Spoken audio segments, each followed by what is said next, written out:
Bonsoir chers téléspectateurs, Jacqueline Lambert. Aujourd'hui, Solumania vous présente son édition spéciale sur la transition énergétique. En effet, l'heure est grave, le monde touche à sa fin. Surexploitation des ressources, déforestation, fonte des glaces, désertification. Nous sommes tous responsables de cette situation. Trop souvent, nous avons fermé les yeux sur les activités humaines, leurs conséquences et l'impact de nos actions sur notre environnement. Nous avons laissé l'humanité se corrompre face à l'argent, le pouvoir et sa volonté d'aller toujours plus loin, sans jamais prendre en compte la santé de notre chère et tendre planète. Cependant, il reste encore une lueur d'espoir. Tout n'est pas perdu. Il existe des solutions. Notre invité spécial, Jean-Étienne Delaforge, éminent spécialiste des énergies renouvelables, va nous présenter et nous expliquer pourquoi la transition énergétique pourra nous assurer un avenir, notamment grâce à l'utilisation d'énergie solaire, éolien, hydraulique. Merci Jacqueline. Effectivement, l'avenir n'est pas fixé. Nous pouvons encore envisager des solutions permettant d'assurer à notre planète et à nos enfants un avenir meilleur. Les énergies renouvelables pourront résoudre le dérèglement climatique et éclairer notre avenir. Ce sont des énergies inépuisables qui sont issues des éléments naturels comme le soleil, le vent, les courants marins, les chutes d'eau ou encore la chaleur de la Terre. Autant de ressources d'énergie disponibles et accessibles à tous sur Terre. Ce sont les énergies de l'avenir. Et pour préparer l'avenir, il faut assurer un accès à des services énergétiques de base à tous, faciliter les reconversions professionnelles dans les nouveaux métiers, décentraliser la production énergétique et l'adapter au territoire. La transition énergétique devra s'appuyer sur plusieurs principes, comme limiter la hausse des factures d'énergie en réduisant la consommation, assurer à tous l'accès à des services énergétiques de première nécessité comme le chauffage et l'éclairage, et sécuriser la couverture des besoins maîtrisés en énergie.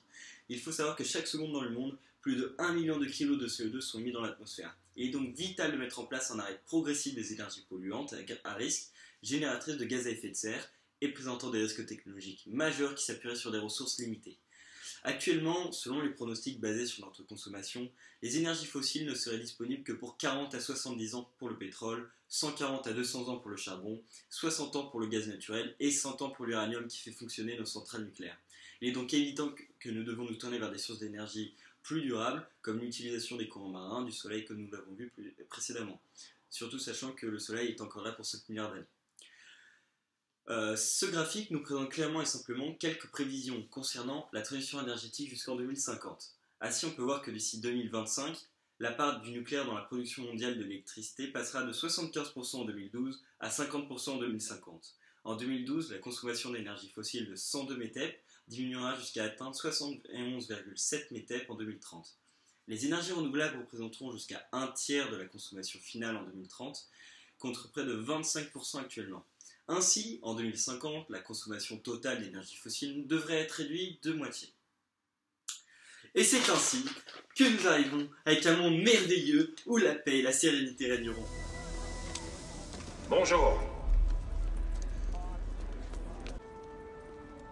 L'humanité. Un mot qui devrait prendre un sens nouveau pour nous aujourd'hui. Ne passons plus notre temps à ne penser qu'à nos petites querelles sans importance. Nous allons être unis dans notre intérêt commun. Vous allez une fois de plus devoir défendre notre liberté. Non pas de la tyrannie, de l'oppression, de la persécution, mais de l'anéantissement. Nous n'entrerons pas dans la nuit sans combattre. Nous ne voulons pas disparaître sans nous battre. Nous allons vivre. Nous allons survivre. Aujourd'hui, nous célébrons le jour de notre indépendance.